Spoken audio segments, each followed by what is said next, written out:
kelihatannya ada energi tambahan untuk menghasilkan harapan, bukan karena usia itu, tapi karena faktor sebut aja ekopsikologi itu.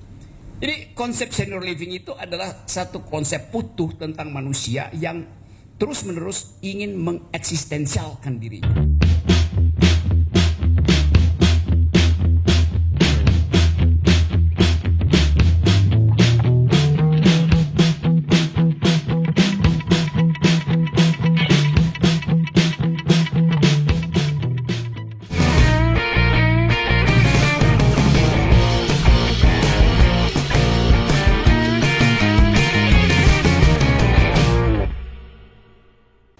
Selamat datang di Rukun Senior Forum. Forum ini bertujuan untuk memberi pencerahan kepada para kaum milenials di Indonesia agar dapat lebih memahami seniornya. Betul, dan di forum ini akan mengundang para akademisi senior Indonesia dengan kesempatan kali ini dengan judul Perspektif Baru tentang Gaya Hidup Masyarakat Modern dengan narasumber Rocky Gerung. Jadi seperti apa keseruannya? Ikuti terus video ini.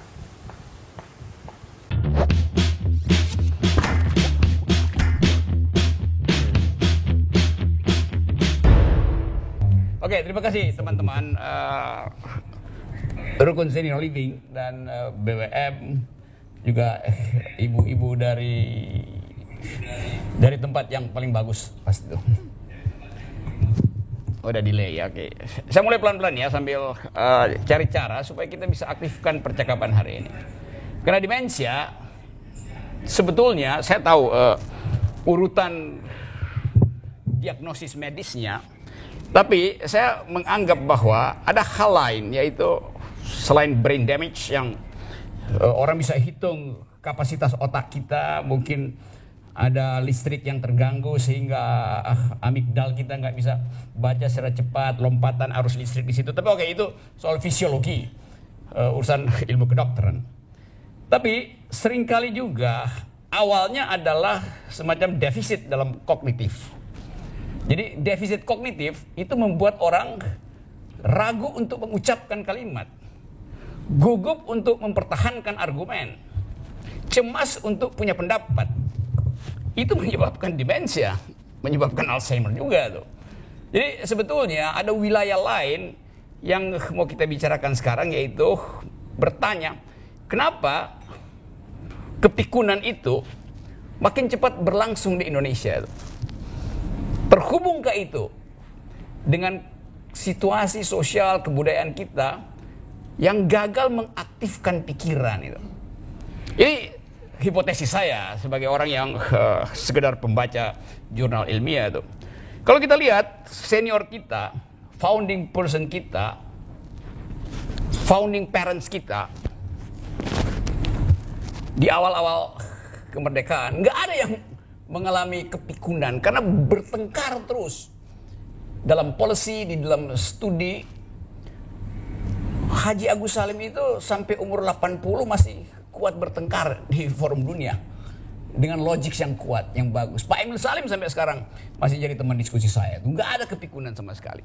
Jadi saya anggap bahwa ada soal fisiologis, tapi ada soal sosiopsikologi itu, yaitu komunitas untuk melatih orang berpikir. Itu yang nggak ada tuh. Ada partai politik, tapi partai politik nggak bisa berpikir di situ karena itu cuma tunggu perintah. Ada DPR, tapi DPR nggak bisa orang bicara di situ karena speakernya seringkali juga dikunci. Ada universitas, tapi saya 15 tahun dan sampai sekarang saya masih mengajar online, nggak ada semacam keinginan untuk bertengkar dengan dosen tuh. Padahal ilmu bertumbuh kalau ada pertengkaran. Jadi ada feodalisme di kampus itu. Semua ini mesti kita riset, dan saya usulkan nanti Fakultas Kedokteran bekerjasama dengan Rukun Senior Living dan pusat-pusat analisis gerontologi untuk lihat aspek sosiokultural yang menyebabkan bangsa ini gagal berpikir dengan akibat naiknya demensia. Sekali lagi ini hipotetik dari saya yang tentu ingin diuji keadaannya. Jadi itu poin saya. Karena itu kesempatan ini adalah penting bagi kita untuk mengerti bahwa komunitas itu adalah dimensi sosial untuk mencegah demensia. dimensi sosialnya. Nah kadang-kala sumbernya itu mulai dari seorang senior, orang tua kita ada di rumah mewah, dia lihat televisi, dia pagi-pagi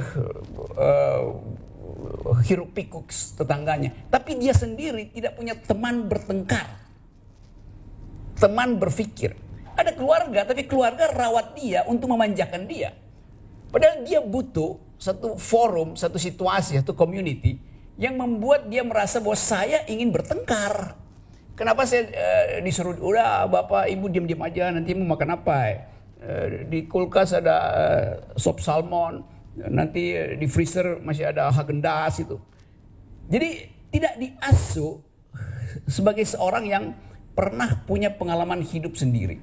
Nah saya menganggap bahwa tempat semacam rukun senior living ini mengambil satu konsep baru, yaitu ini ada ruangan tempat kita bertengkar di sini, berupaya untuk saling ngobrol, dalam upaya untuk memperlihatkan bahwa usia lanjut itu, yang lanjut bukan pikirannya, usianya memang lanjut. Karena itu memang akibat dari kita menyatakan diri sebagai makhluk. Karena itu kita bukan sekedar menghabiskan usia, tapi kita dimakan usia. Coba saya mulai dengan istilah itu, dimakan usia itu. Apa sebetulnya yang dimaksud dengan waktu gitu? Kata time, waktu itu, mungkin baru 20 abad lalu ditemukan manusia, lalu dipersoalkan. What is this thing called time? Waktu itu apa sih? Diukur dari matahari terbit, yang dipromosikan oleh Fajar tadi sebagai, namanya kan Fajar nih, jadi dia menerbitkan waktu. Lalu kita tiba pada ujung dari waktu, yaitu senja. Tadi siapa namanya MC yang? Alivia. Alivia itu kalau saya nggak salah dalam bahasa Yunani artinya ujung. Yes. Apa namanya? Coba dicek. Alivia artinya sesuatu yang dihasilkan oleh yang di atas. Itu namanya alivia. Jadi dia pasti di ujung. Jadi fajar menyingsing lalu tenggelam, ditunggu oleh alivia itu.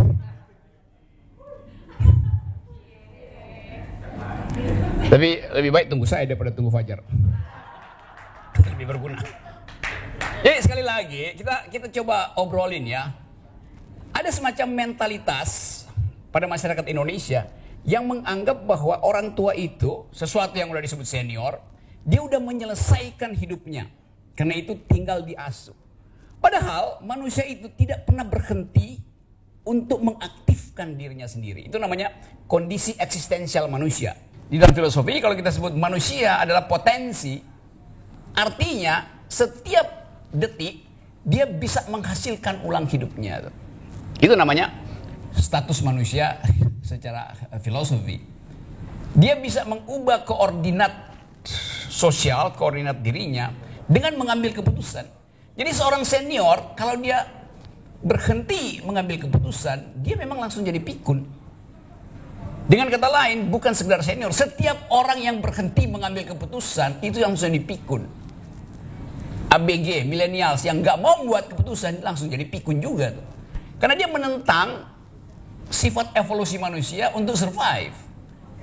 Sesuatu yang secara sunatullah diberikan oleh alam, bahwa manusia itu hidup untuk survive. Survive artinya mengambil keputusan itu. Jadi sinopsis itu yang saya kira penting, bukan untuk kita, tapi untuk millennials terutama. Karena seringkali millennials ini yang menghambat orang tuanya untuk mengambil keputusan. Karena menganggap udah nanti bapak kalau udah lanjut usia kita asuh. Asuh di mana? Ya ini dibikinin kamar tidur bagus, AC. Padahal ayahnya atau ibunya itu ingin punya aktivitas sendiri sebagai manusia eksistensial. Nah ini soalnya tuh. Nah kita mau ubah sebetulnya konsep senior living segala macam itu dengan menghindari kata pikun, jompo segala macam itu. Begitu banyak anak muda yang udah jompo karena nggak mau berpikir. Itu politisi jompo juga banyak karena nggak mau bertengkar, beroposisi agar supaya dihidupkan demokrasi, dihidupkan kemampuan baru, dihidupkan alternatif. Saya sendiri jompo saya, jomblo potensial atau jomblo profesional. Rumah saya sebetulnya dekat sekali, ini cuma ya 15 menit dari atas gunung situ tuh. Tapi saya merasa kok jauh ya. Secara fisika 15 menit itu sebentar. Tapi batin saya jauh. Karena saya punya konsep yang kok ngapain saya ada di senior living? Saya nggak ingin datang. Jadi saya dicegah oleh konsep waktu yang psikologis. Karena saya bayangkan saya akan ketemu orang tua. Padahal saya juga orang tua, umur saya 62 tahun.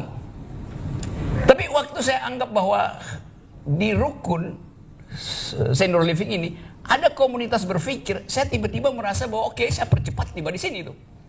Jadi konsep waktu pun tergantung dari keputusan kita. Waktu itu menjajah kita atau kita menumpang pada waktu untuk tiba dengan cepat itu. Nah, soal-soal semacam ini karena ini banyak akademisian di sini, kita mau diskusikan itu. Saya hanya mau beri pengantar supaya kita bisa bayangkan nanti kalau ditanya Anda ada di rukun senior living ngapain gitu? Makan pagi oleh perawat, main game jam 2 siang. Kan itu konsep yang ada di kepala masyarakat Indonesia. Padahal kalau kita bayangkan bahwa ada activities, intellectual exercise, ada kondisi di mana memungkinkan meja-meja ini orang bisa main bridge di sini dan pakai otak gitu. Orang bisa ada forum kecil yang bicara tentang environmental ethics. Karena dunia ke depan kalau kita bikin proyeksi, mereka yang ada di rukun senior living hari ini, 10 tahun ke depan dia mau ngapain melihat dunia itu? Pernah nggak Anda bayangkan bahwa satu waktu kampus-kampus senior living juga bisa didatangi oleh robot. Hal yang bisa berlangsung dalam 2 dekade ke depan. Kalau kita baca perkembangan ilmu pengetahuan, orang sekarang nggak ingin ngapain pindahin ibu kota. Orang cari planet baru untuk kita mengungsi ke sana. Dalam 20 tahun ke depan, kalau Mars mungkin kurang cocok buat manusia karena ada kombinasi kimia organik yang belum adaptif dengan manusia. Mungkin kita pergi ke planet baru, Titan misalnya. Dan dalam kalkulasi ilmu itu cuma 20 tahun ke depan kita bisa ada di situ tuh. Jadi bayangkan ada orang yang menganggap nanti 20 tahun ke depan ibu kota kita pindah ke Kalimantan. Itu bodoh itu. Karena dia nggak mau berpikir tajam bahwa kita bisa nggak kita pindahkan ibu kota pikiran kita ke Titan, ke Mars itu, yang ke Jupiter ya mungkin juga. Tapi yang saya ingin katakan adalah kehidupan dalam senior living artinya memungkinkan kita untuk berpikir lebih jauh daripada mereka yang ada di DPR tuh. Karena DPR tuh pikirnya 5 tahun sekali doang. Itu bedanya kampus rukun ini dengan kabinet. Kabinet yang berpikir mungkin kabinet sekarang tinggal berpikir sampai bulan April karena APBN sudah habis bulan April itu. Tapi APBN pikiran nggak mungkin habis. Kalau kita produce argument dan berupaya untuk menghasilkan walaupun setipis mungkin politics of hope, harapan itu. Nah, kalau kita terangkan ini dan millennials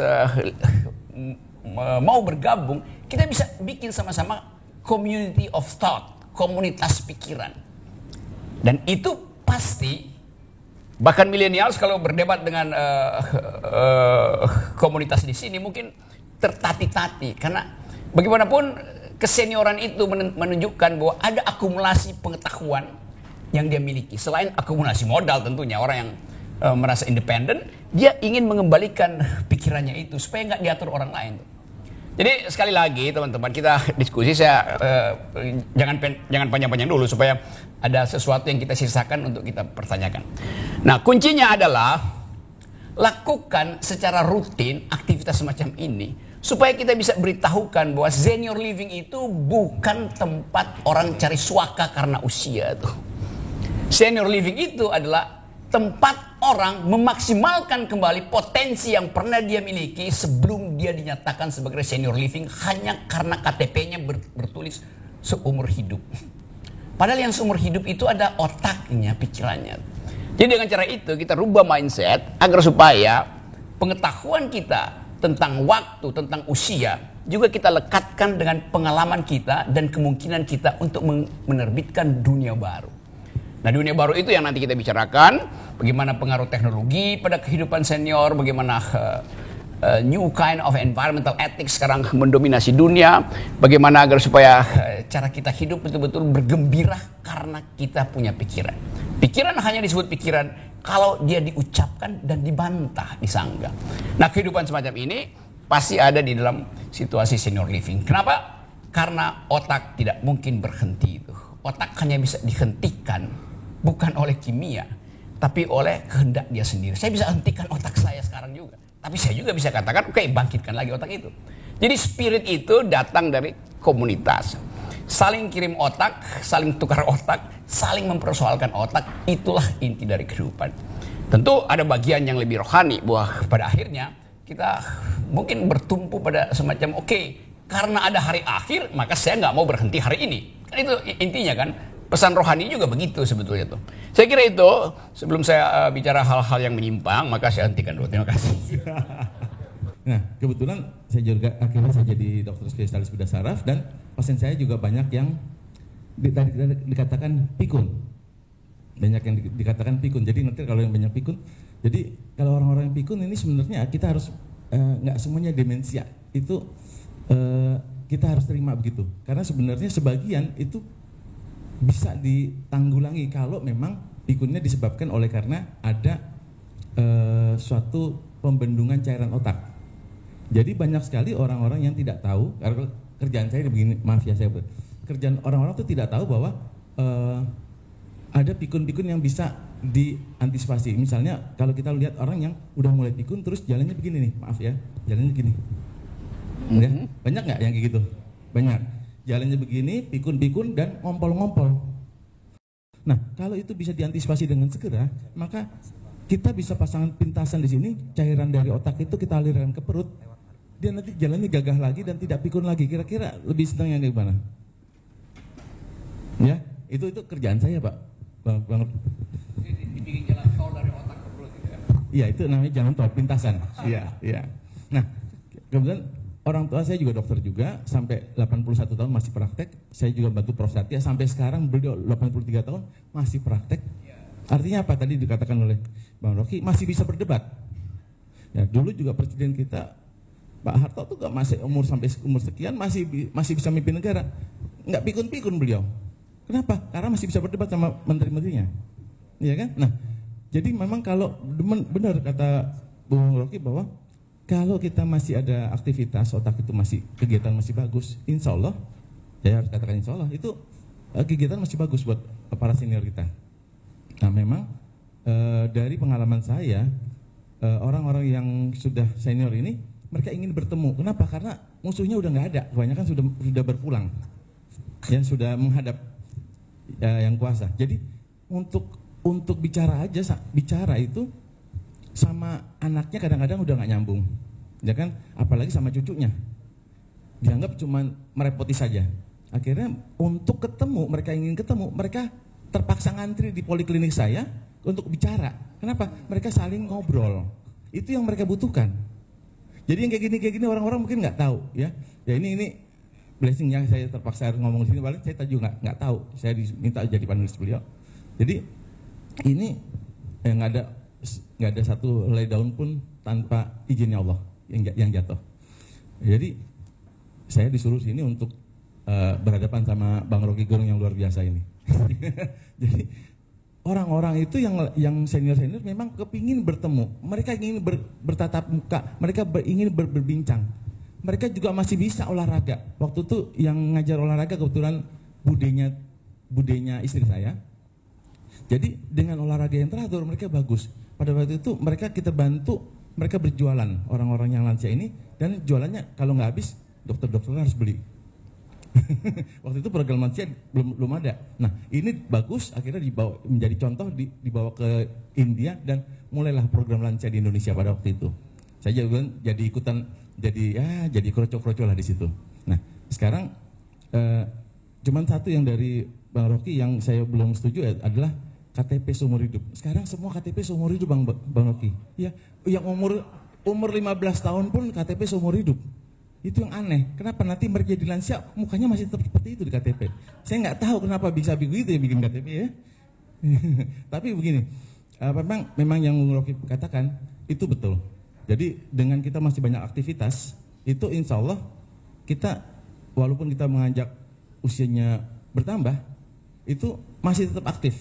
Kita masih bisa tetap olahraga. Banyak sekali lansia yang jadi saya dulu aktif olahraga, saya macam-macam. Saya ikut atletik, ikut karate, ikut segala macam. Saya pengurus karate nasional, saya pernah jadi pengurus Muay Thai nasional juga. Saya pernah jadi ketua umum perguruan juga di perguruan karate. Di karate saya baru 50 tahun lah kurang lebih. Jadi terus olahraga macam-macam. Ya. Nah, banyak sekali orang waktu saya atletik itu orang-orang melihat ada orang yang senior yang rambutnya putih bisa lari stabil. Nah, yang muda ingin coba mengejar yang rambutnya putih, tapi apa daya? Nggak bisa. Kenapa? Karena yang masih muda itu tidak terlatih. Nah, artinya apa? Yang lansia pun, yang sudah senior pun, asal masih bisa aktivitas dengan baik, itu bisa bagus. Mobil kalau nggak pernah diservis cepat rusak, tapi mobil tua kalau dijalankan dengan baik, diservisnya rutin, walaupun mobil tua itu akan tetap bagus. Yes, bahkan nilai vintage-nya dapat ya Pak ya? Hah?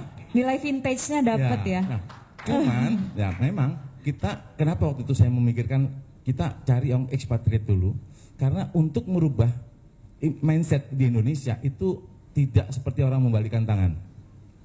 Kenapa? Karena kita juga banyak orang itu ingin berbakti pada orang tua.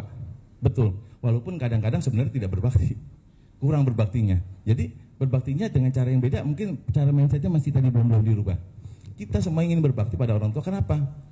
Betapapun uang yang kita punya, betapapun apapun yang kita ingin berikan pada orang tua kita, itu tidak sebanding dengan apa yang beliau dulu berikan pada kita sebagai anaknya. Benar nggak? Setuju nggak? Jadi kita punya apapun untuk orang tua itu nggak cukup untuk kita membalas budi orang tua. Nah, ini yang diambil secara mentah oleh orang-orang bahwa orang tua kami tidak boleh hidup di senior living. Oleh karena itu, kami waktu itu berpikir, kita memikir bagaimana kita ambil expatriate dulu ke sini supaya menularkan ini pemikiran ini pada orang-orang di Indonesia. Tapi dengan berjalannya waktu, dengan tadi kata Bang Rocky Guling, 20 tahun ke depan ini semua akan berubah, insya Allah. Jadi bagaimana kita bisa berpikir justru dengan kita sayang pada orang tua kita bisa merelakan orang tua kita tinggal bersama-sama dengan kawan-kawan yang barunya. Kenapa mereka bisa berkenalan lagi, mereka bisa berinteraksi lagi, mereka bisa happy lagi di situ, ya, tanpa dibuang, tanpa merasa mereka itu dibuang. Karena ini berbeda ya dengan istilah yang orang tua itu dibuang. Itu jadi gitu. Jadi mungkin saya yang beda dengan Bang Rocky adalah KTP-nya doang. Tapi saya setuju dengan Bang Rocky, itu luar biasa. Terima kasih. Assalamualaikum. Oke, terima kasih. Saya udah nggak lihat, musiknya KTP saya seumur pikiran harusnya, bukan seumur hidup itu. Karena kan konsep kita tentang waktu, kita anggap bahwa kita memanfaatkan waktu dan kita bisa kuasai waktu dengan menempatkan dia di dalam kalkulasi tak berhingga, itu limit tak berhingga. Tapi sebenarnya kita dikuasai oleh waktu, kita diorder oleh waktu untuk menulis sejarah waktu, kira-kira begitu prinsipnya. Karena itu kesakitan kita, penderitaan kita, kebahagiaan kita bagi waktu itu nggak ada soal, karena itu cuman penggalan sejarah dari si waktu sendiri. Nah, tadi Dr. Taufan berupaya memberi kita satu ini juga kita baru tahu bahwa sebetulnya upaya untuk menghasilkan community semacam ini udah dari 50-40 tahun lalu tuh Pak Taufan terangkan itu tuh. Tapi mental kita nggak bisa berubah. Ada konsep memang yang sangat mungkin dia udah jadi fixed idea bahwa orang tua itu tidak produktif lagi. Kan itu yang mesti kita. Saya umur saya 62 tahun, setiap tahun saya 3-4 kali naik Himalaya tuh. Jalan 21 hari. Pernah saya salah bikin kalkulasi, harusnya saya tiba di sebuah lokasi yang bisa saya nginap. Ternyata pemilik pondok itu di ketinggian kira-kira 4.500, mabok dia, orang Nepal dia mabok, Lalu dia usir kita, nggak boleh nginap di situ. Padahal kita udah bikin rencana. orangnya udah tua dan mabok artinya dia belum demensia karena dia masih tahu cara untuk mengusir orang adalah dengan mabok gitu. Jadi terpaksa saya mesti naik lagi kira-kira 500 meter ketinggian 5.000 itu buat bikin camp, dan itu suhunya udah minus 40 di situ tuh. Jadi kita mesti cari akal bagaimana supaya nggak diserbu oleh badai salju lalu mati di situ. Jadi kita kumpulin kotoran yak, semacam kebo di Himalaya itu, yak itu. Lalu kita tidur di atas kotoran itu supaya ada biomasa, supaya panas. Jadi yang saya mau terangkan adalah saya anggap saya paling tua di situ. Ternyata besok pagi ada yang lewat, orang Jepang. Saya tanya umur berapa, Pak? 72 tahun, 10 tahun di atas saya. Dia masih jalan. Udah saya pikir oke, selesai. Kira-kira 10 menit kemudian, 20 menit kemudian datang seorang perempuan di belakang itu. Ternyata istrinya. Umurnya juga segitu, 68 itu. Jadi pasangan ini pasangan yang senior, dan dia tinggal di Jepang di apartemen, bukan dengan keluarganya. Nah anak-anaknya mungkin bisa buset, bapak gua begitu pensiun justru energinya bertambah, naik sampai ke ketinggian 5.000, 4.500 meter tuh, dalam suhu yang dingin. Jadi kelihatannya ada energi tambahan untuk menghasilkan harapan, bukan karena usia itu, tapi karena faktor sebutannya ekopsikologi itu. Dia punya niat untuk melihat Himalaya. Jadi niat itu yang memboost energinya untuk, mungkin dia pamit. Kalau dia di sini dia oke, saya minta izin saya mau ke Gunung Pangrango itu ya 2 hari. Jadi minta izin pada siapa tadi ya? Pak Emir, CEO-nya. CEO, iya. Pak Emir, Pak. Ya Pak Emir. Saya nggak mau sebut namanya. Karena Emir artinya raja. Raja nggak boleh disebut namanya. Jadi Pak Emir dia minta izin, terus dia naik ke Gunung Pangrango. Lalu kita heboh di sini. Padahal memang dia niatkan, misalnya, atau Gunung Salak yang lebih dekat itu, atau Gunung Pancar yang paling dekat. Dia niatkan mau tinggal di rukun senior living karena dekat Gunung Pancar, sehingga hobinya masa lalu pulih itu. Anak-anaknya nggak tahu kan ngapain sih ayah atau ibu tuh tinggal di rumah jompo. Enggak, ini bukan rumah jompo, rumah persiapan naik gunung. Jadi mindsetnya berubah gitu kan, karena dia diingatkan dengan waktu muda dia gunung. Atau ada orang lain misalnya ya mungkin umur 74, 75 tiba-tiba minta ke rukun senior living tuh. Kaget semuanya. Kenapa? Karena dia tahu dia romance pertama dia ada di Sentul tuh, di Babakan Madang misalnya. Jadi dia remembering the past itu. Dan kita seringkali nggak bisa tahu itu karena setiap orang punya keunikan tentang masa lalunya. Dia bikin fantasi itu, apa yang pernah dialami itu. Ada yang bikin imajinasi. Saya terangkan konsepnya. Kalau saya fantasizing, saya berfantasi, artinya saya ingin mengalami kembali yang pernah saya punya di masa lalu. Namanya itu fantasi itu. Jadi peristiwa di masa lalu saya bawa ke masa kini untuk saya nikmati. Namanya fantasi. Kalau imajinasi, peristiwa yang belum pernah ada di masa depan, saya bawa ke sini untuk saya nikmati. Itu kerja otak begitu kan, Pak Taufan tuh.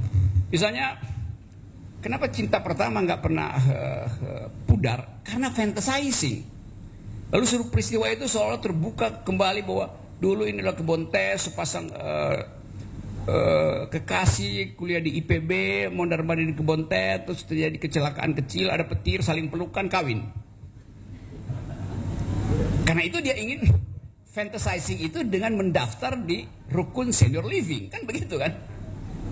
Kan itu prinsipnya, atau ciuman pertama itu fantasi itu, dan ingin diulang. Tapi ada orang yang menganggap ya itu ciuman pertama disebut ciuman terindah karena gak ada ciuman kedua. Secara logis kacau tuh. Karena itu dia ingin ada ciuman kedua tuh. Itu bukan fantasi, itu imajinasi.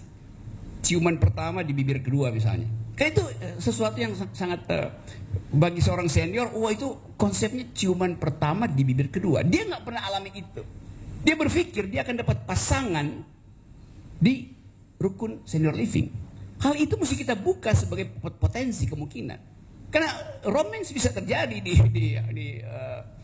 tempat di mana ada suasana kebebasan, kemerdekaan yang senior, tetapi hatinya tetap penuh dengan romance itu.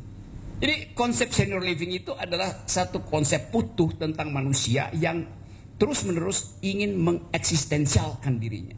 Ingin memberitahu bahwa saya hidup, karena itu senior living adalah kehidupan saya. Nah ini yang mau kita terangkan pada anak-anak mereka, pada komunitasnya, bahwa ini bukan tempat orang jompo, tapi tempat orang untuk menemukan kembali dunia yang pernah dia alami, dan dia ingin tingkatkan kualitas hidup dia. Jadi orang justru ingin meningkatkan kualitas hidup di rukun senior living. Jadi saya kira itu pesan akademisnya itu. Tentu dalamnya ada pesan bisnis. Oh, tentu. Tapi saya mau terangkan itu karena itu adalah konsep. Kan banyak juga orang berhitung, kok nanti bisnisnya mahal itu ya, masuk ke senior living. Tapi kan sebetulnya si senior itu merasa saya punya tabungan, saya punya punya pensiun, nggak perlu anak-anaknya, dia sendiri bisa biayai hidupnya di sini kan. Yang penting kemerdekaan dia untuk memilih tempat hidupnya, itu intinya tuh. Oke. Itu Pak Emir. Thank you. Jadi untuk senior, Thank you pertanyaannya. iya, jadi untuk senior sendiri bukan berarti ketika sudah senior, cara berpikir senior juga ya Pak? Betul.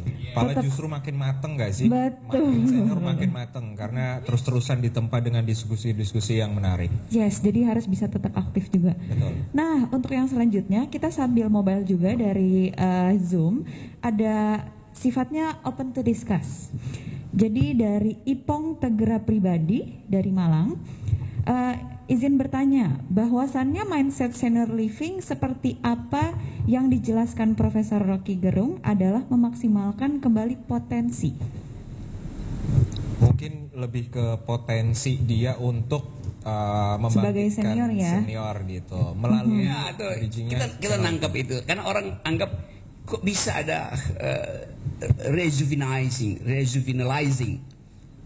pemudaan kembali itu. Ya setiap orang begitu dia ketemu konsep baru dia jadi mudah.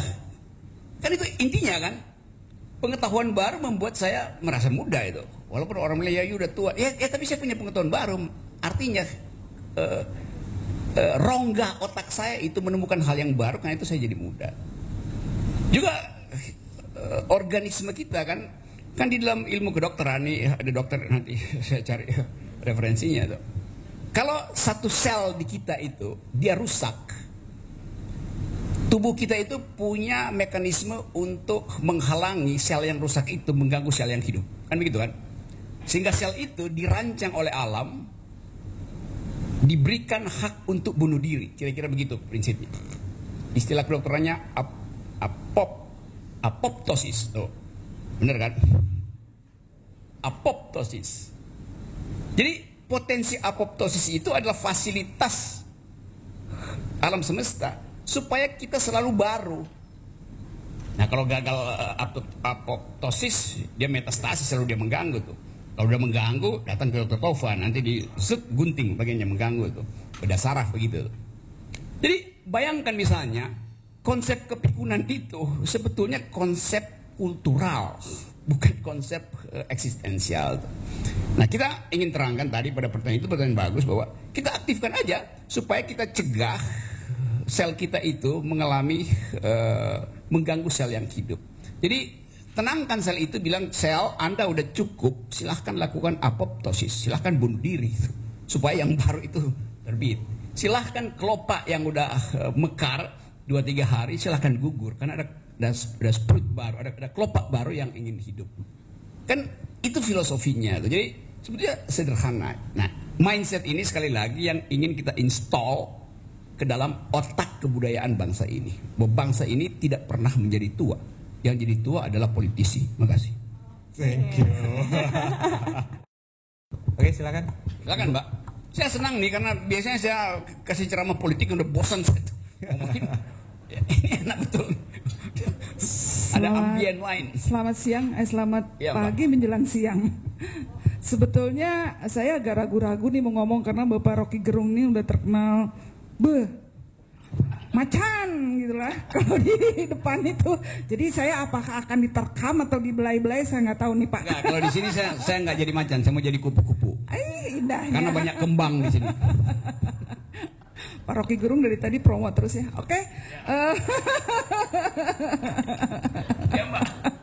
Baiklah, jadi kalau mau ngomongin senior itu yang tadi seperti Pak Rocky bilang, jangan sampai otak dia dibiarkan beku lah kalau istilah saya Pak ya, ketika dia sudah menjadi senior dengan disayang-sayang, dengan dimanja-manja oleh anak-anaknya.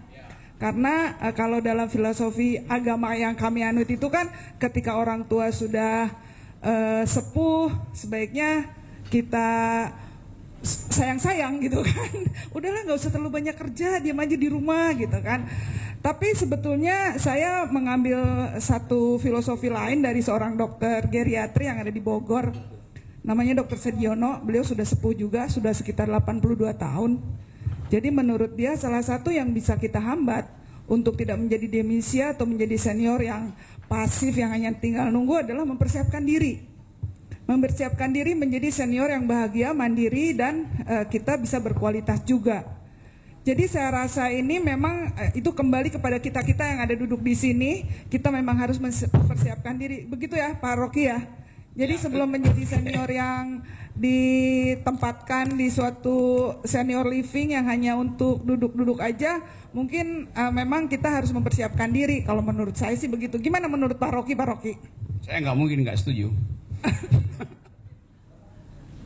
Filosofi apa lagi yang bisa Pak Rocky sampaikan menurut keilmuan Bapak Profesor ini gitu loh. Jadi mau menjadi senior yang mandiri, yang otaknya nggak kita biarkan frozen gitu kan. Karena begini, ayah saya kebetulan adalah seorang demensia yang sudah demensia Alzheimer di tahun ke-6 sekarang.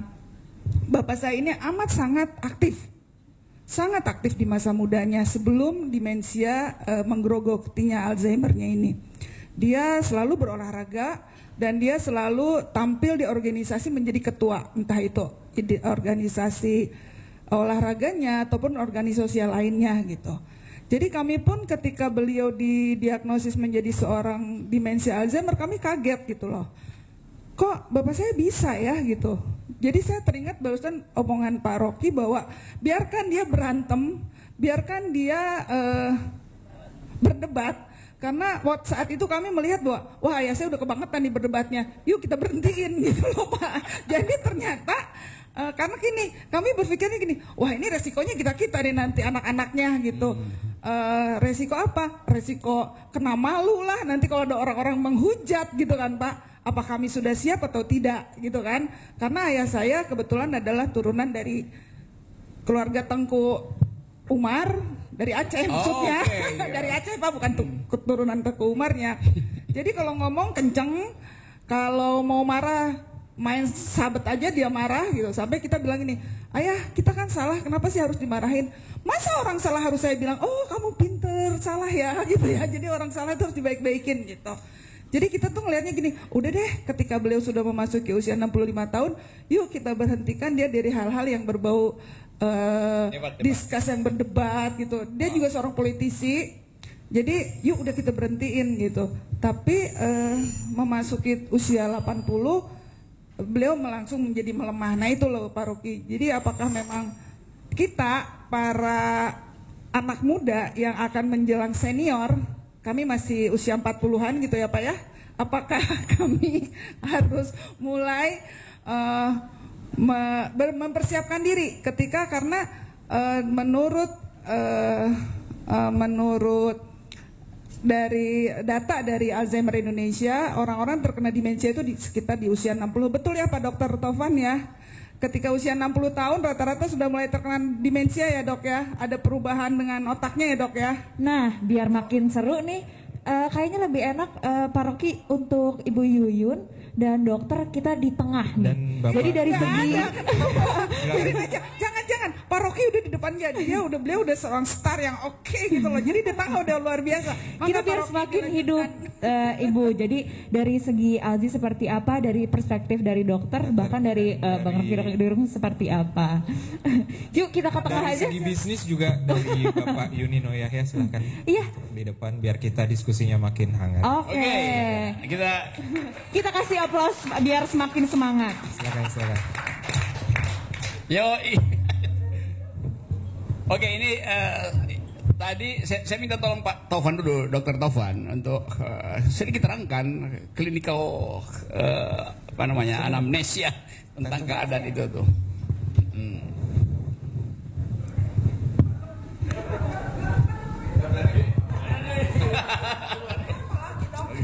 Ya, memang kita bilang bahwa demensia itu dengan ngikutin umur ya. Kenapa? Karena memang beberapa proses ada demensia Alzheimer itu beda, tapi ada juga demensia yang lain. Jadi tadi yang saya katakan orang itu punya pembentukan otak itu diliputi oleh cairan. Itu untuk melindungi otak. Tapi itu kurang lebih sekitar 20 cc per jam. Tapi diserap lagi oleh tubuh. Nah, ada mekanisme pompa khusus di otak itu. Nah, suatu saat mekanisme pompa itu rusak. Nah, kalau mekanisme pompa itu rusak, itu keluar 20 cc diproduksi, yang diserap mungkin anggaplah 19,5 cc. Selisih setengah cc per jam loh. Jadi satu hari berapa? 3 hari 1 tahun berapa, kan jadi makin banyak. Akhirnya tekanan di otak. Kenapa tekanan di otak bertambah? Karena tempatnya tengkorak udah segini, udah diisi otak, udah cairan, cairannya nambah, tempatnya kan nggak nambah, jadi nggak cukup dong. Yang tertekan siapa? Yang tertekan otaknya jadi rusak. Itu sederhana sekali. Nah, kalau ini terjadi tadi, makanya saya bilang bikin petasan. Itu yang pertama. Tapi juga ada yang tadi dikatakan oleh Pak Rocky Gerung soal berdebat. Berdebat bukan harus berdebat kita berbeda argumentasi, tapi mungkin berdebat kita mencari sesuatu solusi. Jadi berdebatnya yang dikatakan Ibu mungkin agak beda nih. Berdebatnya mungkin jadi berdebatnya kita mau cari solusi. Ya, jadi nggak berdebat itu nggak harus kita adu argumentasi berantem gitu, bukan. Berdebat bukan debat kusir. Nah, bukan debat kusir, itu udah lain ya. Nah, jadi kalau berdebat yang secara yang santun, yang bagus ya. Jadi kita mencari solusi bagaimana misalnya bagaimana nih negara jadi bagus lagi, misalnya kayak yang Bang Rocky sering gitu kan. Itu kan berdebat yang bagus. Itu kan nggak memalukan, bener kan? Jadi itu nggak jadi problem. Nah, dengan cara-cara berpikir gitu, kita lihat dong. Mahathir udah umur segitu masih bisa maju, masih bisa menang lagi. Ya kenapa? Masih bisa bagus lagi. Kenapa? Karena dia belum tua. Umurnya yang tua, tapi pemikirannya masih belum. Nah, waktu kita masih remaja, kita ngeliat orang tua, udah tua, udah nggak bisa ngapa-ngapain. Kenapa? Tapi begitu kita udah seumur segini nih, saya hampir 60, tapi kita masih merasa saya masih muda gitu loh. Kenapa? Karena kita masih berpikir macam-macam, masih bisa bagus. Pemikiran-pemikiran kita masih bisa kita tuangkan. Jadi yang bilang kita tua siapa? Nah, apalagi yang udah senior 80 tahun aja, Prof Satya masih praktek kok. Banyak profesor-profesor masih praktek. Kenapa? Karena mereka masih interaksi terus. Nah, kenapa terjadi demensia? Karena pensiunnya cepat sekali. Yang 56 udah pensiun, 55 udah pensiun. Coba kalau masih otaknya masih dipakai, mungkin masih bagus. Tapi karena otaknya nggak dipakai, ya turun. Nah, bagaimana mau interaksi? Orang musuh-musuhnya udah nggak ada, di rumahnya udah nggak ada. Untuk pendengarannya saja mungkin sudah berbeda. Kenapa? Kalau kita bicara yang kayak gini masih nggak apa-apa. Tapi begitu kita bicara dengan orang yang lebih tua, kita bagusnya kita pakai suaranya agak nada rendah. Kenapa? Karena kalau pakai nada tinggi, kupingnya sakit. Nah, jadi dia baru ketemu kita aja kupingnya udah sakit. Mau ngomong males lah dia. Akhirnya kan nggak ngomong sapa-sapa sendiri. Kasihan juga kan gitu ya. Nah, itu yang membuat mereka otaknya jadi tambah kecil-kecil, otaknya jadi atrofi. Tapi kalau kita bisa memberikan lingkungan atmosfer yang bagus, yang dimana mereka masih bisa interaksi dengan baik. Tadi saya katakan pasien-pasien saya ngumpul, dia bukan minta obat, bukan. Mereka kepingin ketemu. Obat itu mungkin namanya dia buang ke sampah atau maaf ya, kalau di Pertamina tanggal tua itu obat sakit perut. Dulu ada obat sakit perut namanya Zantac. Itu obat pusing, padahal obat sakit perut. Kenapa? Karena kalau udah tua minta sama dokter dikasih Zantac, dia jual Dijual keluar dari rumah sakit dijual, dapat lagi, jadi pusingnya hilang. Jadi pasien-pasien itu datang itu karena mereka kepingin ketemu yang udah senior itu pengen ketemu. Saya minta maaf sering masuk pakai lansia karena memang kerjanya begitu ya. Jadi mereka ingin ketemu, ingin berinteraksi. Dengan berinteraksi, pikunnya itu bisa ditunda. Nah, orang-orang kan berpikir kata-kata demensia karena itu pemikiran zaman dulu. Belum tentu nanti dengan ilmu yang berkembang orang-orang lebih banyak interaksi. Nanti mungkin demensia jadi lebih mundur. Kenapa tidak gitu loh.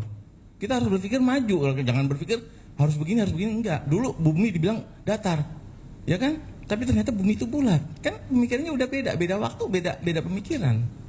Nah, kenapa kita nggak bisa berpikir gitu? Tapi dikatakan Bang Rocky, kita kenapa nggak berpikir kita ke planet yang lain? Kenapa enggak? Why not? Jadi berpikir tuh jangan dibatasi. Nah, itu mungkin yang bisa membuat orang tersebut tidak bertambah tua, tidak demensia karena pemikirannya masih jalan. Contohnya Bang Rocky. Ya, siap, Dok. Jadi pada saat itu juga sebelum saya masuk ke komunitas Alzheimer ini, jadi saya berpikir bahwa orang tua saya udah tua deh, udah kita keep aja gitu ya, kita semua yang urus. Tapi ketika saya sudah mulai masuk ke komunitas ini, saya berpikir bahwa orang tua itu memang nggak boleh dibiarkan. Kalau dia sudah memang senangnya bergaul, ya biarkan aja bergaul seperti itu, biar dia tetap seperti kata dokter tadi, usia boleh tua, otaknya tetap muda. Dan saya pun bersyukur karena ya saya itu sempat bergaul kemana-mana, Dok, gitu loh. Tetap main. Cuman seperti tadi Bang Rocky bilang juga mungkin Bang Rocky bahwa kok jadi Bang Rocky ya saya ya, nggak apa-apa deh Dok, ya supaya tetap kelihatan muda. Saya ambil alih sebentar. Baiklah. Orang masih muda terus soalnya. Iya, nggak tahu dioperasi kali dia. Terus udah gitu, saya pikir saya biarkan dia untuk tetap berolahraga. Cuman berolahraga, bersosialisasi dan ke masjid dia tetap sendiri gitu loh, Dok. Kami tuh melihat bahwa ya saya nggak mungkin kena pikun, nggak mungkin kena demensia karena ya itu karena pergaulannya, membaca, terus dia juga senang diskusi. Cuman ketika mungkin nih sudah tidak ada teman lagi untuk berdiskusi, sudah berkurang lagi teman-temannya yang bisa membuat dia men-challenge dirinya sendiri gitu. Karena di rumah memang cuma berdua dengan ibu saya, dan ibu saya itu sangat apa-apa gimana ayah gitu kan. Jadi mungkin itulah, Dok, yang seperti tadi Bang Rocky bilang, udah nggak ada teman diskusi, udah nggak ada teman untuk berantem gitu kan. Yang dulu berantemnya sama saya, sama adik saya, sama kakak saya gitu. Begitu sampai di rumah ibu saya mah terserah gitu kan, terserah ayah aja. Jadi saya melihatnya seperti itu, Dok. Kalau membiarkan ayah saya untuk tidak berolahraga, tidak berdiskusi, enggak, kami tetap biarkan. Hanya untuk kami batasi itu untuk melakukan hal-hal yang bisa menimbulkan beberapa resiko. Misalnya dia mau mulai bisnis lagi, nggak mungkin lah gitu loh. Dunia ini juga ayah saya bukan seorang yang mengikuti teknologi, enggak, pegang handphone aja nggak tahu gimana caranya. How come kita bisa membiarkan dia untuk melakukan hal-hal yang resikonya akan lebih tinggi gitu. Kalau yang sudah terkena demensia memang sudah susah. Tapi maksudnya yang saya bicara ini adalah bagaimana kita yang masih muda ini jangan sampai jadi demensia. Dok, itu yang saya maksud. Betul. Dan saya juga setuju seperti dokter bilang bahwa kita upayakan, kami dari komunitas terutama selalu memberikan edukasi, selalu memberikan sosialisasi agar yang namanya demensia tuh nggak terus semakin berkembang gitu kan. Justru kita kurangi. Makanya teman-teman yang di usia masih 40 bersiaplah untuk tidak menjadi seorang yang demensia. Banyak bergaul, otak kita betul.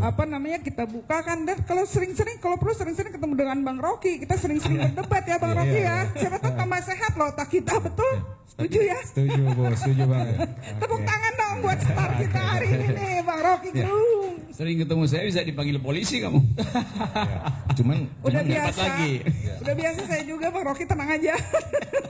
Dan Bang Rocky gimana kalau soal Bang Rocky saya tanya, selain berdebat juga mungkin kita harus perhatikan yang jangan lupa itu soal makanan kita. Setuju, ya, Dok. Makanan, olahraga itu penting sekali. Jadi kita pengen sehat tapi makanan kita yang kurang sehat ya ngimpi namanya. Betul, Dok. Setuju, Dok. Bapak Profesor Yumino mau ditanyain soal apa? Tanya dong, Bapak Profesor. Sayang loh kita punya Bapak Profesor di sini, kalau nggak kita dapat ilmunya. Mangga Pak Prof. Ini lagi reuni UI juga di sini. Saya juga UI. Ya, itu Saya UI, tapi UI jadi tambah I-nya 1. Oh, UI. Oke. Oh, lebih lengkap tuh.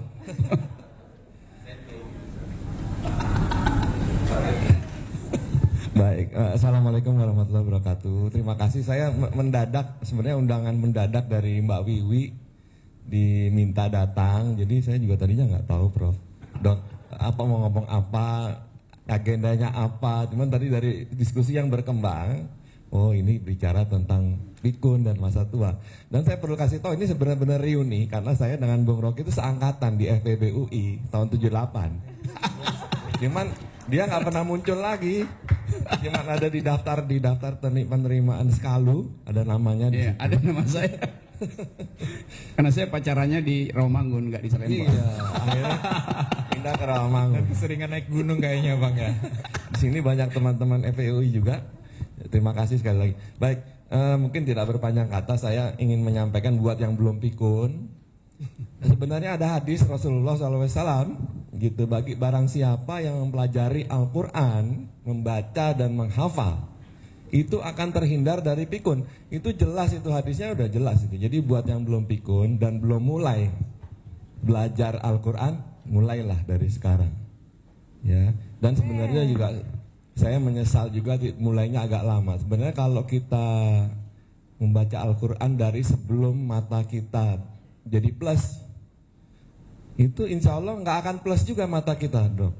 Jadi saya bertanya sama orang-orang tua yang kenapa dia tidak pakai kacamata, bahkan sampai umur 80, Dok, masih bisa istilahnya dia tuh masukkan benang ke dalam jarum di usia sepuh sekali. Dan ya, dia bilang ya dia baca Quran.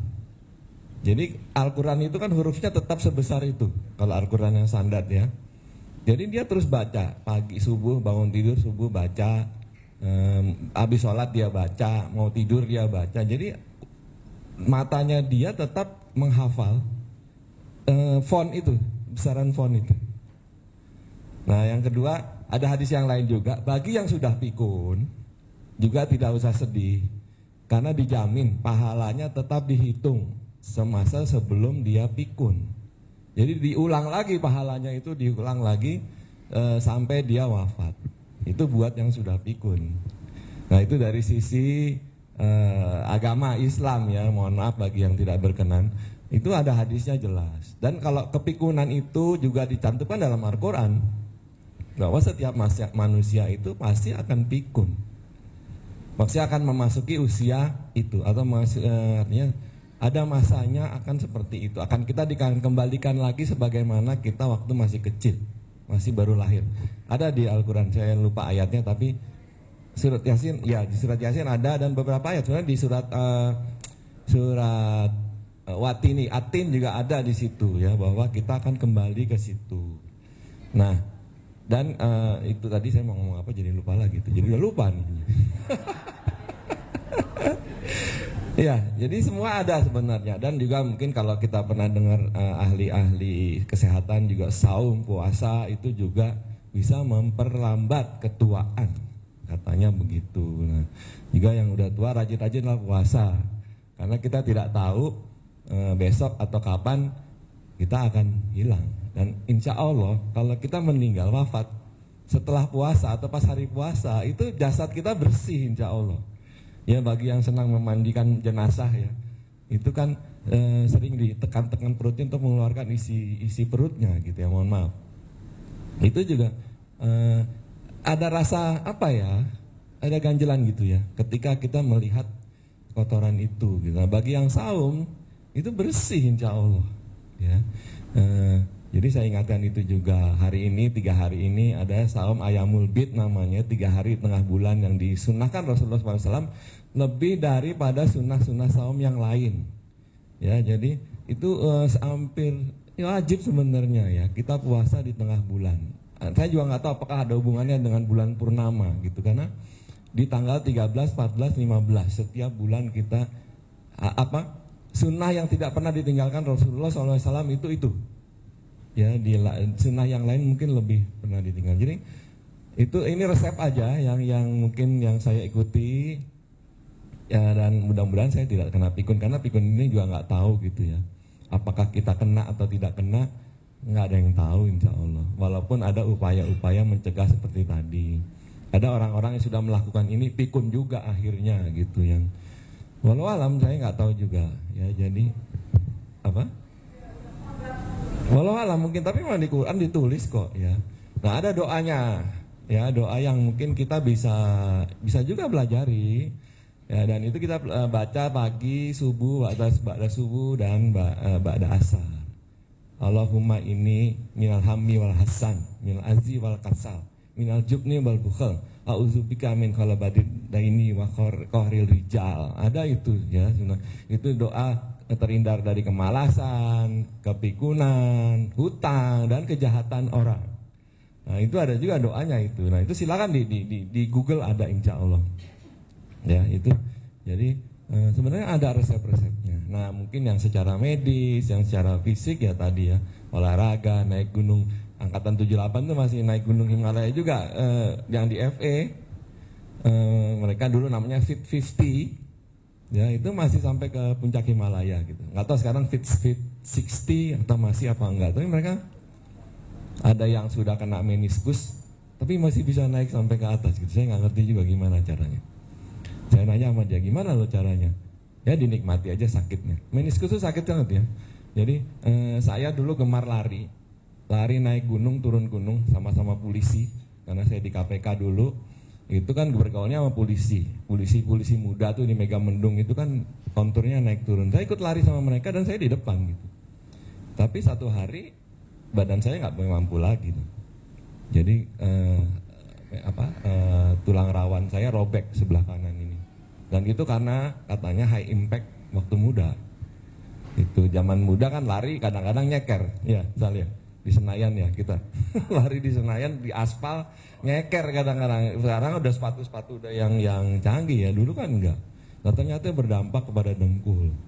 Itu kalau kita yang laki-laki meniskus namanya. Jadi robek tulang rawannya itu. Jadi kalau di MRI kelihatan itu. Lalu itu sebelah kanan. Merasa sembuh. Saya lari lagi. Sebelah kiri kena. Dimarahin sama dokter. Dia bilang, dokter, Pak, kan saya udah bilang, adik saya dokter olahraga kebetulan, Dokter Carmen Yahya, yang sekarang jadi dokternya WBF, World Badminton Federation. Masya Allah, iya dia atlet dan dia dokternya WBF, World Badminton Federation. Berarti angkatan 80 dong ya? Dia nggak naik 2 kali memang.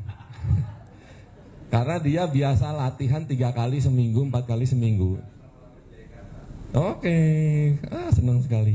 Mestinya, jadi semakin reuni ya, tapi dilihat-lihat ya, accidentally reuni, tapi ternyata makin menghidupkan suasana dari perspektif yang sekarang berbeda. Dia lagi di Spain, lagi kejuaraan dunia bulu tangkis dia.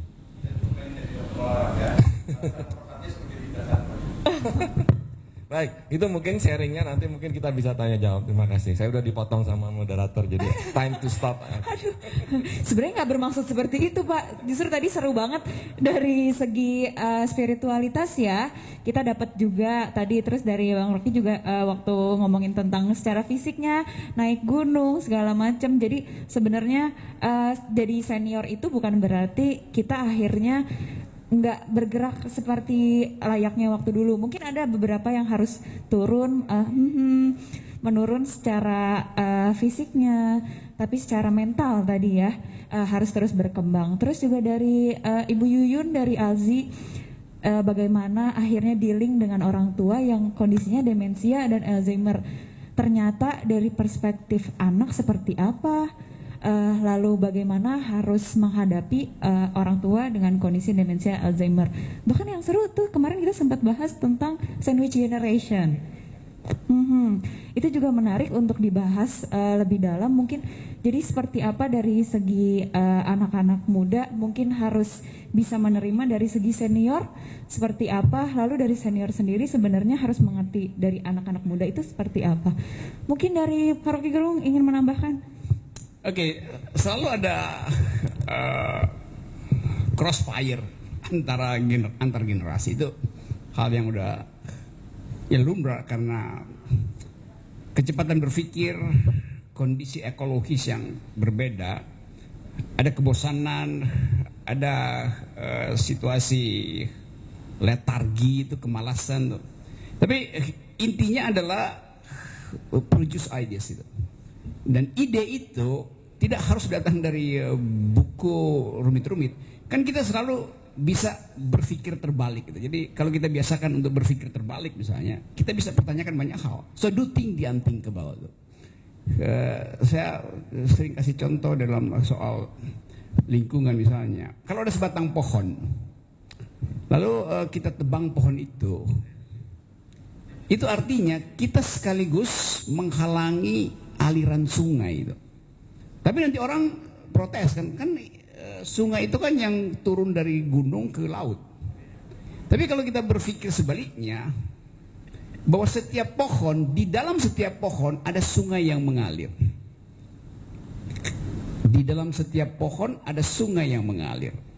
Karena akar itu akan menyerap air, lalu diolah lewat kapiler, dia naik ke daun, mengalami fotosintesis, lalu ditimbunlah klorofilnya, tapi kemudian uapnya itu naik ke atas. Supaya uap itu nanti akan turun kembali besok pagi sebagai embun dan akan dimanfaatkan oleh rumput. Jadi konsep sungai itu bukan apa yang turun dari gunung ke laut, tapi apa yang naik dari akar ke pucuk pohon.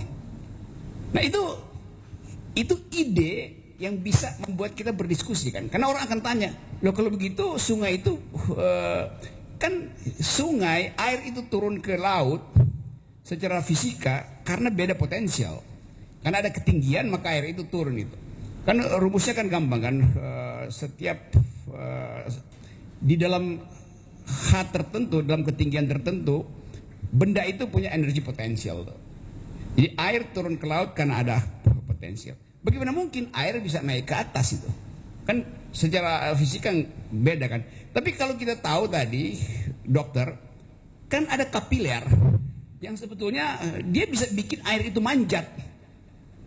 Karena beda tekanan itu, bukan beda potensial tuh. Apalagi kalau ada dinding yang semi permeable sehingga molekul itu bisa pindah dari kiri ke kanan tapi nggak bisa balik kan. Kan begitu kan osmosis, sifat osmosis dari cairan itu. Nah ini menimbulkan diskusi. Lalu orang nanti akan bilang, ya Google salah kalau gitu. Ya memang Google seringkali salah. Karena Google mengikuti tradisi di dalam ensiklopedia Britannica misalnya. Tapi kita punya ensiklopedia yang bisa kita tulis sendiri.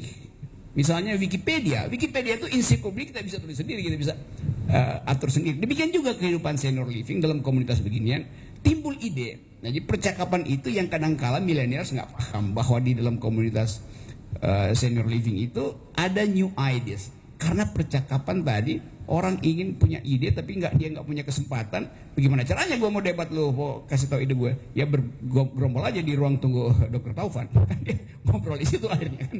Kan itu intinya tuh. Jadi sekali lagi kita ingin agar supaya ada alternatif di dalam merumuskan pikiran, di dalam menguji argumen, dan di dalam menghasilkan kemungkinan tuh. Itu yang kita sebut sebagai dalam filosofi disebut the ontology of the not yet. Yang belum itu memanggil kita. Nah itu bisa panggilan kuriositas kita terhadap pengetahuan baru. Kita ingin tahu sebetulnya yang disebut sakit itu apa sebetulnya tuh. Lalu kira-kira nanti teknologi kedokteran itu bisa nggak membuat setiap orang itu sebetulnya bisa jadi dokter buat dirinya sendiri tuh. Karena teknologi berubah setiap 8 jam sebetulnya tuh. Dulu orang belajar anatomi mungkin 7 semester selesai. Sekarang dibantu dengan slices yang 100 dimensi ya, bisa cepat belajar anatomi lewat komputer. Jadi sekali lagi ada potensi bagi senior living untuk menghasilkan a new ideas, even a new kind of ideas. Jadi itu intinya sebetulnya tuh. Nah kita tentu ingin melanjutkan kehidupan dan kehidupan itu adalah keputusan kita. Sekali lagi itu poinnya. Kira-kira begitu. Silakan yang lain. Saya bukan motivator ya. Kayaknya gue ngomong mungkin, udah kayak. Bang Rocky, mungkin yang bagus adalah yang seperti Bang Rocky bilang adalah itu kesini tuh bukan pada waktu orang itu udah demensia. Kalau udah demensia udah susah itu, justru itu harus mungkin lebih dekat sama kita. Tapi yang belum demensia supaya bisa berinteraksi. Mungkin begitu ya? Ya betul. Mungkin. Jadi kita ingin, sebenarnya ini keinginan kita sama-sama bahwa kita bisa tunda keperluan kita kira-kira begitu tuh. Nah demi menunda itu kita manfaatkan potensi yang diberi oleh alam, yaitu maksimalkan otak kita kan. Karena kalau kita mati nanti terus awas bisa lewatin Siratul Mustaqim, ditanya berapa persen otakmu yang Anda pakai itu? Mungkin cuma 14%. Kalau tanya ke saya, kalau tanya ke presiden pasti lebih kecil lagi kan. Oke. Jadi kira-kira itu tuh yang kita inginkan. Ini presiden di negeri Wakanda. Oke. Di Wakanda. Jadi sekali lagi, ini juga bagian dari upaya untuk merawat kesehatan jiwa itu dengan bercanda. Nah kalau bercanda itu dilarang secara politis, juga kita lebih cepat demensia. Karena bercanda itu kan bikin adrenalin kita dipompa, dopamin kita berlebih, apa segala macam, oksitosin kita melimpah gitu. Jadi kegembiraan itu adalah bagian dari menyehatkan psikis dan otak manusia. Jadi saya kira itu poinnya. Dan memang saya pasti akan nyeletuk hal-hal yang kadang-kala peka, tapi nggak ada yang peka sebetulnya. Kalau kita akrabi kehidupan ini dengan menganggap setiap orang potensial untuk menghidupkan orang lain, menghidupkan pikiran orang lain. Kan hanya itu sebetulnya konsepnya tuh. Sambil saya mencoba membayangkan kira-kira tahun berapa saya nanti masuk ke sini. Oke. Dan saya ingin bertemu dengan dua teman saya nih. Oke, kalau kata Di Alzi, senior dok, di senior bang. Oke. Jangan di yang di belakang itu. Iya, betul. Jangan. Masih di sini terus. Iya, di senior. Jadi kalau kata Alzi itu, komunitas Alzi katanya jangan maklum dengan pikun, jadi harus tetap berinteraksi dan sebagainya. Oke, Oke, kemudian ada pertanyaan selanjutnya dari via YouTube streaming kita. Banyak Pak. Saya Arno Dolus Jensen dari Kupang, Nusa Tenggara Timur. Saya ada pertanyaan sangat simpel mengenai pandangan Bung Rocky. Kita merasa memanfaatkan waktu, tetapi sebenarnya kita yang dikuasai oleh waktu. Pertanyaannya adalah, sebenarnya kita manusia yang fana atau waktu yang fana? Dan apakah dalam perjalanan waktu kita terus merasa bahwa kita tetap merasa muda atau setiap tahun yang umur kita terus menua? Salam dari anak Kupang Timur, NTT, untuk guru akal sehat. Oke. Berat. Saya lagi mau ke dokter Tovan nih buat Untuk dibaca sedikit. Ada nggak kira-kira bagian yang terlihat melemah itu di dalam amigdal itu? Oke. Jadi ini pertanyaan yang berat itu karena kita nggak tahu. Karena kalau kita bilang saya Rocky Gerung, Dr. Tovan segala macam di sini adalah fungsi dari waktu. Kita adalah X-nya adalah waktu itu. Tapi itu definisi yang kita buat karena kita mau bikin perencanaan buat menerbangkan drone misalnya, kita mesti bikin kalkulasi itu. Nah di dalam filosofi kita bagi antara waktu sebagai suasana dan waktu sebagai suasana, artinya waktu sebagai peristiwa yang dialami secara otentik oleh seseorang, dan waktu yang dipercakapkan dalam ilmu pengetahuan itu. Antara dure dan langue itu. Nah waktu kadang-kadang kita bosan sebetulnya karena kok suasananya tidak menimbulkan imajinasi, maka waktunya menjadi lama itu. Kalau Anda lagi nunggu pacar itu kayaknya lama banget itu, nunggu WA pacar itu. Padahal pada saat yang lain Anda menganggap bahwa nggak penting komunikasi itu. Jadi waktu adalah problem psikologi sebetulnya bagi manusia itu. Bagi alam semesta kita nggak tahu, karena kita bisa tentukan seluruh parameter dengan memanfaatkan kalkulasi nanosecond segala macam.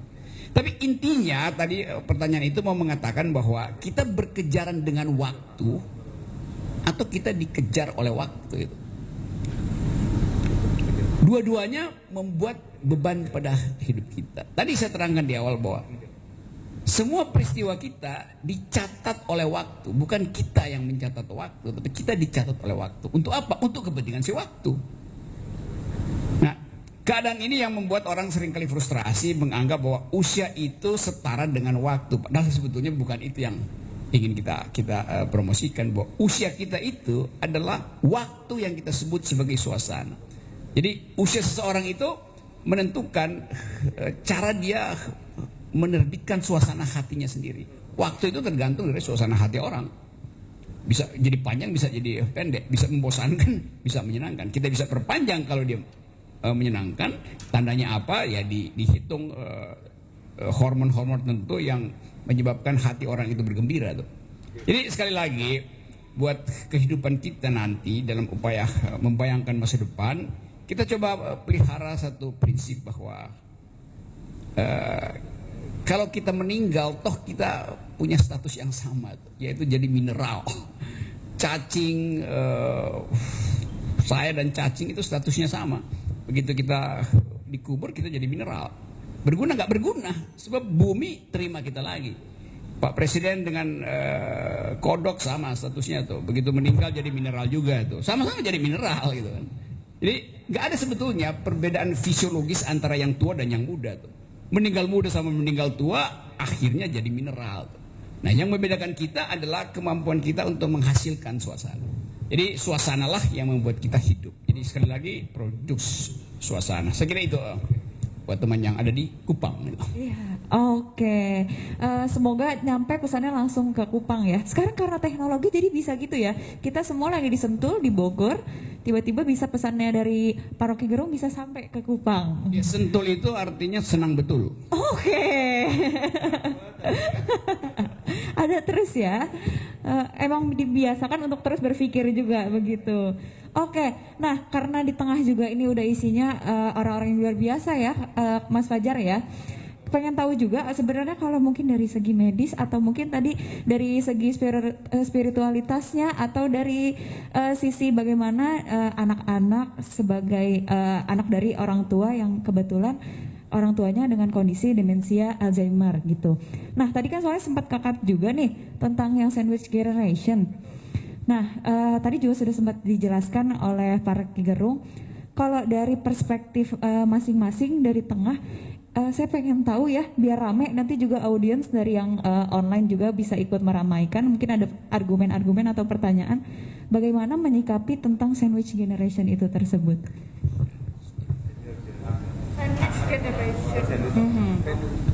Jadi sandwich generation iya biasanya umumnya di usia 30 sampai 40 dalam keadaan secara mungkin dari segi finansial, secara mental itu masih harus menghadapi bagaimana dengan keluarganya masing-masing. Tapi begitu juga bagaimana ingin berbakti dengan orang tuanya juga gitu. Kalau kebetulan saya kan kayaknya ceritanya kayak paling muda nih di sini. Nah dari saya sendiri aja kebetulan untuk saat ini udah mulai merasakan ketika di weekend ini pengennya punya waktu untuk dengan keluarga misalnya. Biasanya dari hari Senin sampai Jumat sudah kerja gitu. Di hari Sabtu weekend ini terutama pengen sama keluarga. Oh ternyata tapi masih harus kerja. Di situ sebenarnya ada saling tabrakan antara dengan diri sendiri gitu. Nah, terutama apalagi kalau misalnya ngomongin sandwich generation ya, bagaimana menyikapi senior, lalu dari senior sendiri bagaimana mencoba untuk menyikapi dari anaknya. Silahkan mau dari siapa dulu mungkin? Saya menunggu uraian jawaban. Oke. Ya mungkin gini, ini soal teori komunikasi. Ada yang namanya id, ego, super ego ya. Id, ego, super ego. Jadi banyak orang-orang yang dewasa ini kalau yang sebenarnya dalam satu orang itu kita punya semuanya, ada idnya ada, egonya ada, super egonya juga ada. Setiap orang tuh punya. Nah kalau kita komunikasi ini interaksinya antara id, ego, super egonya nggak nyambung, itu akan aja misalnya seseorang dia lagi di super ego. Super ego tuh pemikirannya saya dulu kan orang-orang tua ya yang udah senior gitu. Saya dulu begini-begini. Yang egonya kan wah ngapain ya bikin repot aja gitu ya, bikin malu aja kan kayak gitu ya. Padahal sebenarnya kalau kita bisa bisa meningkatkan diri kita main aja di anak, kita turun ke anak, ajak bermain orang tuanya, tolong begini, jadi itu bisa komunikasinya jadi bagus. Jadi kita kalau dia main di orang tua, di ego, super egonya, kita main di anak atau kita masuk di orang tua juga, ya. Jadi kita komunikasi nggak komunikasi yang bertabrakan. Kalau bertabrakan nanti akan susah. Misalnya anak sama anak itu maunya main, yang dewasa sama ego sama ego itu, atau orang tua dewasa sama dewasa itu diskusi segala macam. Yang orang tua mungkin kenangan atau segala macam itu mereka komunikasi nyambung. Tapi kalau begitu nggak nyambung akan susah. Nah, misalnya orang lagi di ego, lagi di orang dewasa nih, anaknya rewel, tentu kita akan kamu ngerecokin terus gitu kan. Padahal ini kan kita nggak seperti demikian. Kalau kita bisa merasakan, anaknya main-main, kita ikut mainan kan boleh. Kita ikut main sama anak, main gundu juga sama anak kan nggak apa-apa. Nah itu kita turun kita bisa menyesuaikan komunikasi kita untuk it dengan it gitu loh. Jadi yang kayak gini ini penting, apalagi namanya yang keluarga yang sandwich ya tadi ya, sandwich generation. Jadi apakah di situ mampu? Nah memang orang-orang yang kita kadang-kadang egonya terlalu tinggi. Kenapa? Kita tidak mau melepas orang tua kita supaya orang tua kita bisa berteman dengan orang-orang yang supaya bicaranya bisa, komunikasinya bisa sama gitu loh. Frekuensinya sama. Kalau frekuensinya beda kan susah. Nah ini di sini yang memang ego kita, kalau kita ingin berbakti, tapi berbakti yang seperti apa? Jadi kita kepingin berbakti, tapi belum tahu menerjemahkan ini seperti apa. Kadang-kadang apa yang menurut kita bagus belum tentu bagus di mata Allah. Nah ini contohnya seperti saya katakan tadi untuk Quran. Saya sendiri umur segini baru belajar untuk menerjemah menerjemah Quran. Jadi supaya kalau kita baca kita tahu artinya apa, supaya kalau kita lagi sholat kita tahu. Kalau kita sholat cuman baca aja, kita nggak tahu artinya kan susah, bener nggak? Yang kita tahu cuman beberapa surat, artinya kita doa sholatnya cuman ayatnya itu aja kan. Tapi kalau kita bisa ngerti, saya ikut metodenya ya metode online gitu kan. Tapi kan kalau kita bisa ngumpul di sini, misalnya di sini bisa menyediakan untuk belajar terjemah kan asik juga ya. Jadi waktu kita bisa bagus. Kalau kita meninggal pada saat kita sedang belajar, itu kita insya Allah syahid juga kan. Jadi siapa nggak pengen meninggal syahid? Saya kemarin lagi COVID, saya pikir saya meninggal, tapi belum bisa meninggal, belum bisa syahid. Kenapa? Masih banyak dosa. Enak aja lu masuk syahid kan. Kebetulan kami sedang menyiapkan satu lokasi dekat sini di Babakan Madang juga. Itu nantinya kami akan untuk pelatihan untuk UMKM, pelatihan juga untuk orang-orang lansia. Kami akan juga bikin pesantren untuk senior, pesantren senior. Kami akan dekat sini nggak jauh. Oke. Cuman mungkin kita 2 kilometeran lah. Oke. 2-3 kilometer ya. Kita banyak ngobrol ya Pak abis ini ya. Banyak ngobrol dan banyak komunikasi ya. Ya, kami juga ingin bikin teman-teman. Makanya tadi saya ada Prof. Bagaimana kita bisa bantu saudara-saudara kita itu untuk berpenghasilan. Karena apa? Misalnya untuk investasi. Orang-orang kalau investasi ke PT kan nggak boleh, tapi kalau orang-orang investasi ke koperasi kan boleh. Ya, saya dulu yang menggagas koperasi syariah, yang akhirnya jadi koperasi syariah 212, saya coba mendiri. Ya, jadi sekarang saya bikin koperasi baru. Jadi kita ingin bantu orang-orang, bukan bikin koperasi besar, tapi bagaimana orang-orang itu hidup. Nah, kita akan bikin satu tempat di sini, nggak besar sih, cuma 11 hektar. Punya pesantren, tapi saya pinjemin paroki, bukan punya saya. Ya, jadi kita pengen bikin ada pertaniannya, ada peternakannya segala macam. Nanti teman-teman kita ajak ke situ untuk belajar situ. Jadi orang-orang yang mau pensiun pun boleh, yang jangan yang pensiun, yang masih muda pun juga boleh. Kenapa? Orang mau investasi ayam petelur misalnya, kita butuh uang berapa? Saya cuma punya uang 100 ribu, ya nggak apa-apa, investasi di sini melalui koperasi. Ya kan, 100 ribu kan kumpulin kan bisa berapa ratus juta. Bisa dong jadi ayam telur. Bener nggak? Ininya harus pakai dong. Betul, Pak. Ya nggak? Ya itu contohnya, kan masih banyak lagi. Saya nggak mau keluarin, karena ntar nggak ada yang datang ke saya. Jadi ini kayak gini kita butuh.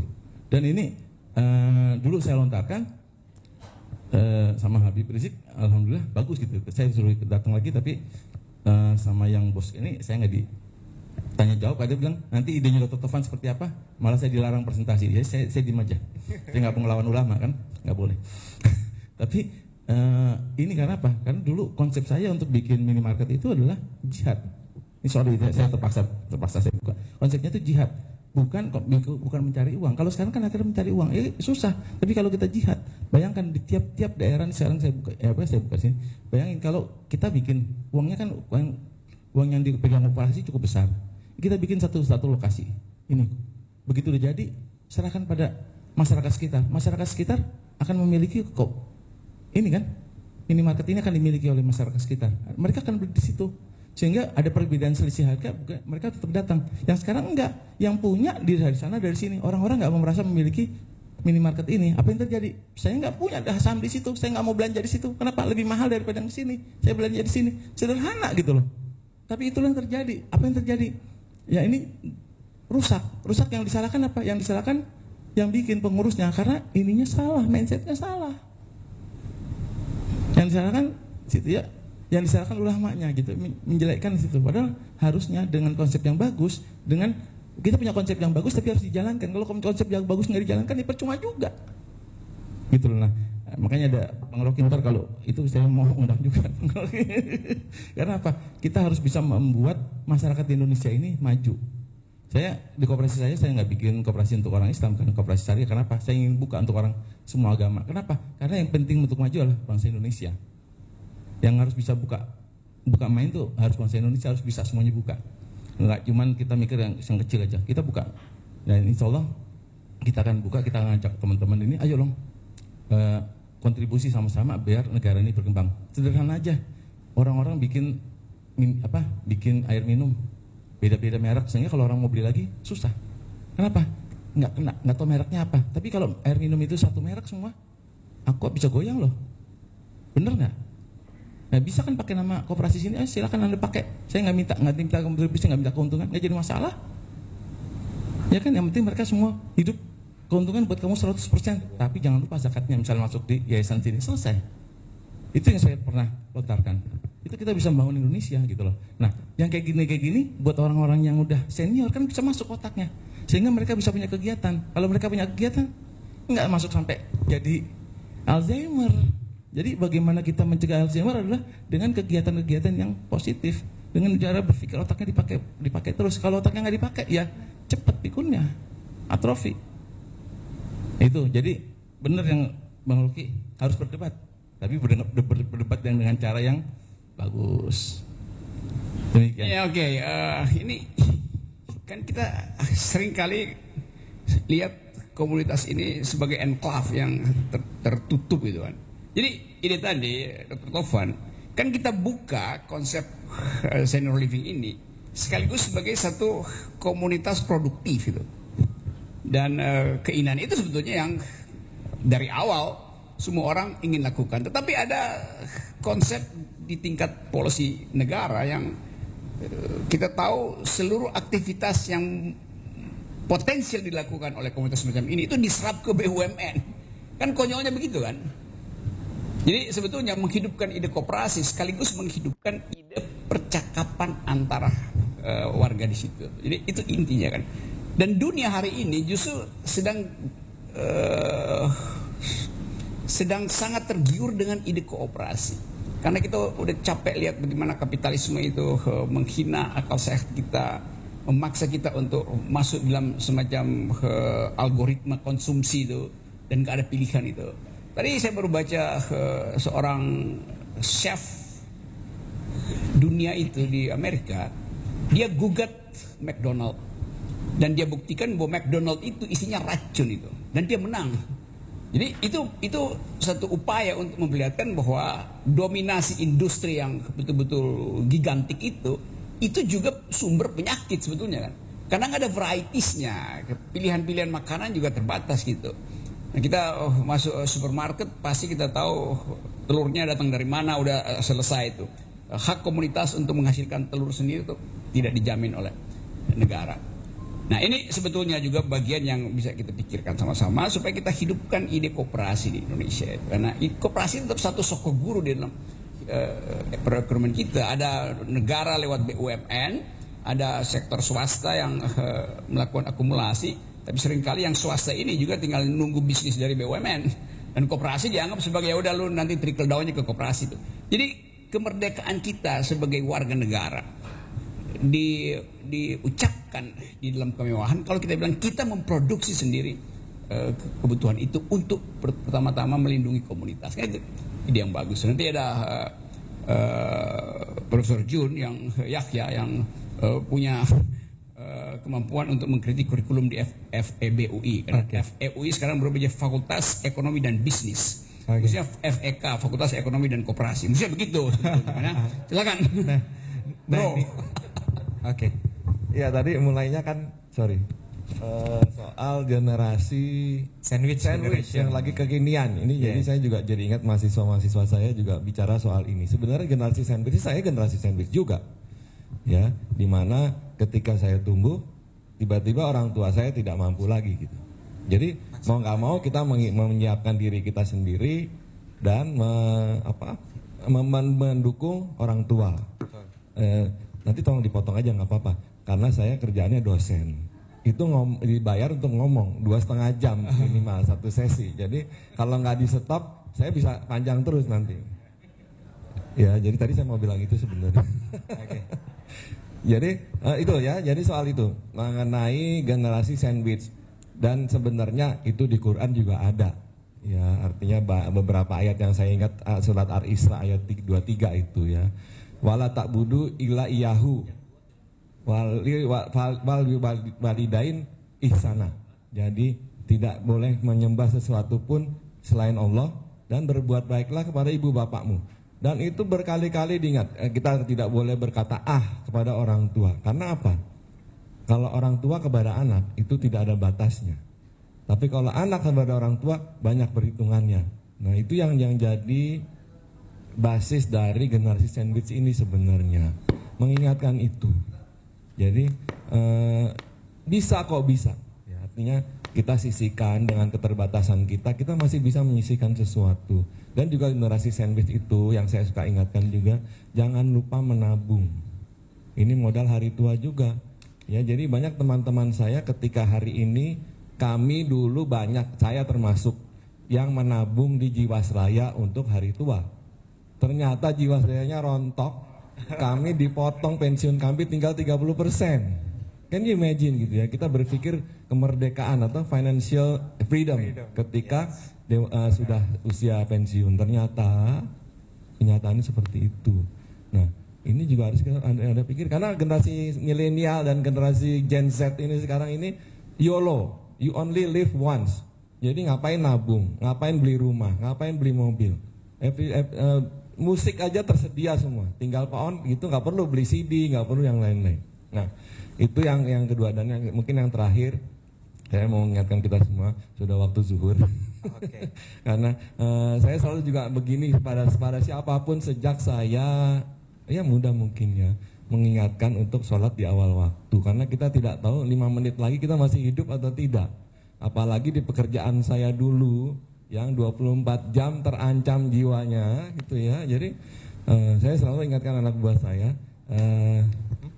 apapun kondisinya ya, cuman presiden yang belum pernah saya sanggah gitu. Kalau menteri saya sanggah, Pak, udah waktu sholat berhenti rapatnya gitu. Tapi kalau kebetulan saya belum pernah rapat sama presiden soalnya. Atau ketika rapat sama presiden waktunya belum sampai. Tapi presiden ini belum pernah loh. Presiden yang sebelum udah pernah saya, tapi belum waktu sholat. Tapi kalau menteri sering saya stop gitu ya. Jadi mungkin saya izin dulu, jadi saya izin sholat dulu, meninggalkan ruangan ini. Silakan dilanjutkan. Terima kasih. Iya, terima kasih kembali. Kita kasih aplaus lagi, boleh?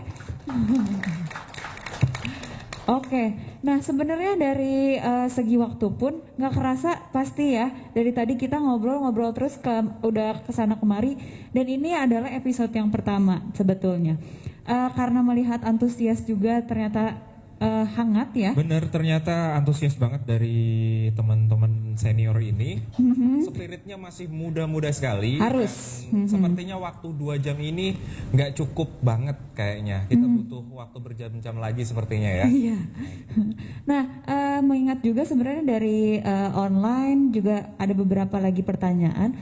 Mungkin untuk mempersingkat waktu juga, kita minta dari Paroki Kerung untuk closing statement mungkin ya. Silakan. Oke, lain kali kita omong lebih detail. Ini semacam inisiasi untuk memulai menghidupkan kembali isu tentang sebut aja isu tentang kesenioran. Apa sebetulnya yang disebut kesenioran ini?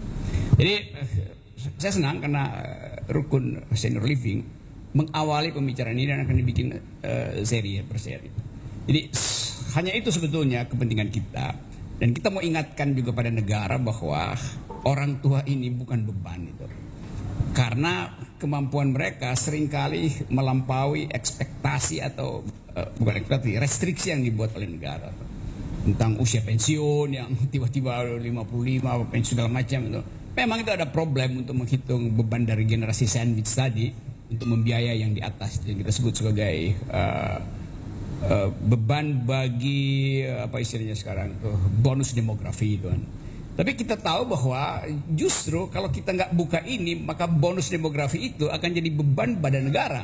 Karena yang kita sebut sekarang milenials yang akan menggantikan posisi-posisi mereka pada bonus demografi, faktanya per hari ini milenials kita yang paling muda itu antara usia 3 sampai 10 tahun yang ada dalam formative years itu mengalami stunting. Masih ada 10 juta anak Indonesia yang stunting. Bagaimana mungkin mereka menjadi sandwich untuk membiayai gerontologi nanti itu. Jadi sekaligus kita bicara tentang public policy, mungkin ada sesi tentang public policy supaya orang lihat bahwa ini adalah potensi untuk mengembalikan Indonesia di dalam mutu pikiran itu. Jadi kita akan supply justru surplus pikiran dari sini ke dalam kebijakan. Jadi saya kira itu intinya tuh.